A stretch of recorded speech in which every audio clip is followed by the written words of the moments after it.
نحمدہ ونصلی علی رسولہ الکریم اما بعد فاعوذ باللہ من الشیطان الرجیم بسم اللہ الرحمن الرحیم۔ سامعین ذی احتشام، آج ہم جس موضوع پر گفتگو کرنے والے ہیں وہ موضوع نہایت اہم اور آج کے ہمارے اس دور کے مطابق بہت ہی معنی رکھنے والا موضوع ہے۔ آج ہم غیبت، حسد اور بغض کے بارے میں بات کریں گے کہ یہ جو غیبت ہے یہ کیا چیز ہے، حسد ہے یہ کیا چیز ہے، اور بغض ہے یہ کیا چیز ہے۔ سامعین ذی احتشام، اسلام محبت، اخوت اور خیر خواہی کا دین ہے۔ یہ جو ہمارا دین اسلام ہے یہ ہمیں محبت کا، اخوت کا اور خیر خواہی کا درس دیتا ہے، اور ہمیں غیبت، حسد اور بغض یہ چونکہ ہماری روحانی بیماریاں ہیں ہمیں ان سے بچنے کی تلقین کرتا ہے، اور جو انسان کے اعمال کو ضائع کر دیتی ہیں یہ ایسی بیماریاں ہیں کہ معاشرے میں نفرت اور فساد کو برپا کر دیتی ہیں، اور قرآن کریم میں اور حدیث مبارکہ میں بھی ان سے سختی کے ساتھ منع کیا گیا ہے کہ ان بیماریوں سے اپنے آپ کو بچائے رکھیں تاکہ انسان کے اعمال بچیں۔ انسان جب بروز محشر نبی پاک صلی اللہ علیہ وسلم کی بارگاہ میں حاضر ہو تو اپنے اچھے اعمال کے ساتھ نبی کی بارگاہ میں حاضر ہو اور اللہ تعالیٰ کی بارگاہ میں اچھے اعمال کے ساتھ حاضر ہو۔ سامعین ذی احتشام، سب سے پہلی بات کہ غیبت کیا ہے؟ غیبت کی تعریف حضرت ابو ہریرہ رضی اللہ تعالیٰ عنہ سے روایت ہے کہ نبی پاک صلی اللہ علیہ وسلم نے فرمایا کہ کیا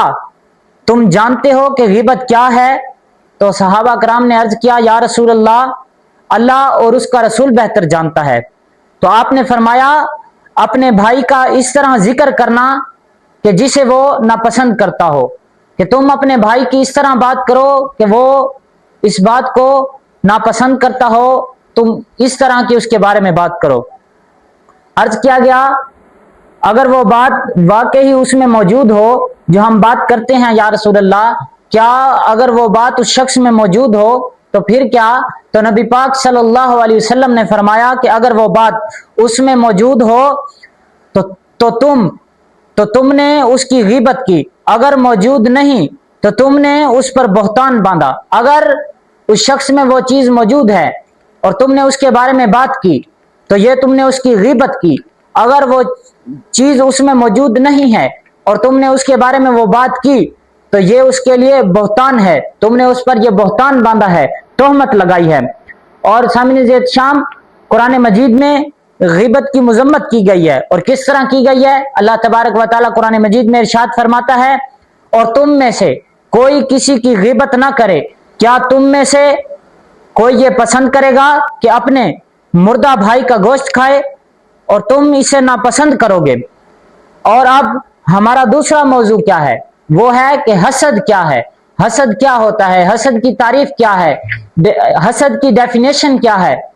یہ حسد کس طرح کا ہوتا ہے، کس کس چیز میں حسد ہوتا ہے۔ حسد کی تعریف یہ ہے کہ کسی شخص کو ملی ہوئی نعمت، کسی شخص کو زوال کی خواہش کرنا، یہ حسد کہلاتا ہے کہ اللہ تبارک و تعالیٰ نے فلاں شخص کو فلاں نعمت سے نوازا ہے، اللہ تبارک و تعالیٰ نے فلاں شخص کو گاڑی عطا کی ہے، اللہ تبارک و تعالیٰ نے فلاں شخص کو